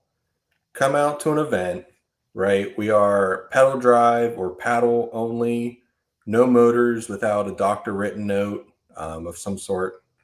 But anyways, grassroots. Come, whatever you bring, fish out of it, right? Very, very open to beginners, very beginner friendly. And it's just a great time. We have multiple events a year. Some are out at Pymatooning for a whole weekend. It's great. Free camping, right? We have others down at Raccoon Creek Outfitters. Mm-hmm. Come down, buy a new kayak, rig it all out to whatever you want. That's not Northeast Ohio. Yeah, it's an exception. It's Ohio. All right. We'd like Dustin. Yeah. But no, Kano is definitely a great opportunity, especially if you're looking to take that first step into bass fishing tournaments. Very low entry. It's like $20 or $30, maybe $40, depending on the event. If you don't do online events or if you do online events and you want to take that next step to in-person events, there it is. It's a great place to start. How do you get involved? I don't think I've ever been to an event. So what you have to do is either go on their Facebook, Discord, or even the website, right? That's how you get in touch with people. But all you have to do is have Tourney X, right? Search up KANEO. The next event's going to be on Portage Lakes. Real close one for you. I was just on Portage Lakes. Grassy. Oh my gosh, so much freaking grass. In Ohio, in Northeast Ohio here, Bob Hammond is the tournament director. Him and his team, all of them, all the KA guys I met from PA all the way to Missouri, right? They all have such detailed Tourney X descriptions. You'll know where to be, when to be, what to bring. It's fantastic. It's honestly fantastic. I love it. You see that, Daren? I see it. Mosquito Lake. This is my claim to fame, Ohio flag. There it is. I mentioned Mosquito Lake when Seth first came on the co-host. He was like, wait a second, that rings a bell. Oh, yeah. Oh, I fished a tournament over there. It's the Bass Federation out there. Yeah. Oh, my gosh. All right, we got another question. Anybody can answer this one from Matthew Pielli. If you were getting a new kayak, would you go all motorized, motor, and pedal, or just pedal? I know you have a few. I think he's referring to me, but he might be referring to Jake since there's some sitting here behind you. But it's Crescent. And Crescent, go ahead. So if I did not have a single kayak right now, here's the direction I would go. Honestly, love Crescents, but if I didn't have any, those disappeared, right? I don't know about Crescent. I would go with Bonafide. I would go with a Bonafide RVR, all right? That way you can be on the rivers and it handles lakes okay. Hear that, Seth? In the future, buy the Propel Drive. Yes. Now you have a pedal-driven kayak, all right? So now that you have those, right, this is like year one, right, buy the kayak. Season 2, get the Propel Drive and any other accessories you find you need or want. And then the next season, buy the motor. You will have rigged the ultimate kayak you can take from a river to a lake, north, south, east, and west, and you can be competitive on any body of water. I don't even need to hear from Seth. Jack, thank you so much. I couldn't say it better myself. I don't can't go wrong with having a Crescent. Crescent in Newport, it's like a piece of cake. Seth, do you have anything to say? Great, awesome. I agree with Jake. Seth has a Hobie. Yeah. Still got the Hobie, or is it still cracking apart? Hey, got a brand new one. Brand spanking new one sitting in my garage. I can't wait to give me the call, bro. Cracked again. That's fine. Hey, if it cracks and they want to give me a third one, that's fine too. Do you have to cut it in half? Like what did you do with the old one? I got to de-rig everything and take it with me as extra parts. You took all the hardware off. Yeah. And I just took the bare bone thing to the shop, cut it up, and gave me a new one. Did they cut it up? Well, they're supposed to. They had to take pictures and they cut it up. I threw it out back, but I didn't watch them cut it. It depends. Sometimes they let them strip everything out, like the steering cables and all those parts you have to order from freaking Australia is where I had to order freaking screws for my buddy. Yeah, I got bags of them. But yeah, you don't want to go Hobie as your first kayak. I wouldn't do that. Or your second. I'm just kidding. I'm not anti-Hobie. I'd be interested. I'd like to run a season in a Hobie. I'd be interested in that. To our conversation that we were talking about a little ago, the angry angler said, "You ever heard of a lure knocker?" We're talking about crankbaits in the river. The problem with lure knockers for me, I'm not against them, and I use them all the time until you lose your lure knocker because it goes down and doesn't actually knock it free. So you could get 20 of your lures back until you don't, and then you're like, "Oh crap! Now I lost my lure knocker and my lure." And so I have that happen to me. But then again, I would say I just need to get another one because I've saved more lures. Yeah. More so than what the lure knocker cost me. Probably 10 to 20x. And so I actually just need to have a couple on board because I fish jigs, and those jigs I don't like cheap jigs. So I'm getting like $9, $10 jigs and, trailers. And then it'd be nice to get that back because lure knockers can only like 10 to $20. So if you can get 2 lures back, it's underrated. Do you roll with one, Jake? So when I bought my first lure knocker, it was $27.99. Okay. It was like a 2-pack or something. It had a weight you could screw on it, and it was red, and you clipped it on your line. It slid down, boom, right? Was it the one that had a dog on it? I'm not sure. It was like when I was in Texas, so 4-ish years ago. But honestly, I'm fishing 5 foot of water. I'm just going to get out and get my lure. Yeah, or you just shove your pole down there and break your rod. Right. You break your rod. Yep. Break the ceramic insert. Crap. Bigger problem. So that's the other thing is the rods I use. I'm not a guy that's going to go out there with $300 rods, right? I'm in the $70 to $100 range. They fit what I need them to do, and they do what I need them to do well. So, I won't buy. Here's Jake. I won't buy expensive rods, but I will buy 17 boxes on Amazon a day of lures. Yep. Yeah. It's good to know your lines. I like it. I use some very sub costly rods. I mean, I have $70 rod reel combo that I got second place on the Bassmaster Kayak Series. $70 combo. That means it's $35 a piece for the reel. I would go see a Jordan Lee. I love it. For the longest time, I ran a Lose Xfinity stick. Still have it. My brother was fishing with it today. I do have some nicer rods for certain techniques, but just like an average, like universal rod where you're just going out fishing. I will say technique specific rods, if you can afford it and that's your thing. Correct. There is a noticeable difference. Can you catch fish on just one rod and a multi-purpose rod and using a lot of different lures? Absolutely, 100%. And I highly recommend it starting out. But if you get the addiction and you're like, hey, I can afford it, and you find that a lot of joy in those technique-specific rods. It wasn't until I partnered with Impulse that I have access to a lot of those rods, and I was like, holy crap, how these handle lures, and how these handle fish, and how this 6'8" topwater rod allows me to twitch and it allows me to work a bait like it was actually designed to work, and how this broomstick pulls this punch rig up and out of the grass, and oh my gosh, it's crazy. It's not this one of the things we're trying to sell you. I mean, everyone's trying to sell you rods, and you're like, oh, it's a 7.2s, 7.3 is better than the 7.2, and blah blah blah blah blah.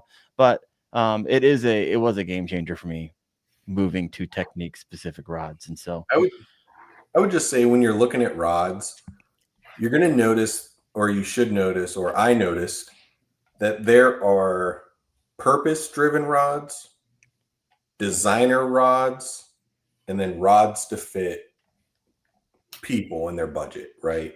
So you can go get $100 rod that fits a budget, right? Or $100 combo. Then you can get a technique specific, which fits the purpose. But just make sure you're not necessarily getting the designer rod. And I'm not going to name any brands, but make sure the price point and the rod fits you and the technique. Sure. There's diminishing returns, 1,000%. Yes. And you just got to know where that diminishing return is for you, because a lot of those designer rod companies out there who fetch the really high prices, the weekend warrior is not going to notice the difference. Right. It's the pros that are using it every day are like, oh, that inch is actually noticeable to me because I have a rod in my hand 10 hours a day, 6 days a week. Right. So things to think about. Don't get caught up in the design. Well said, Jake. And on that, we will end, because I can't believe we're an hour and 51. That went. We sent that one, folks. We sent it.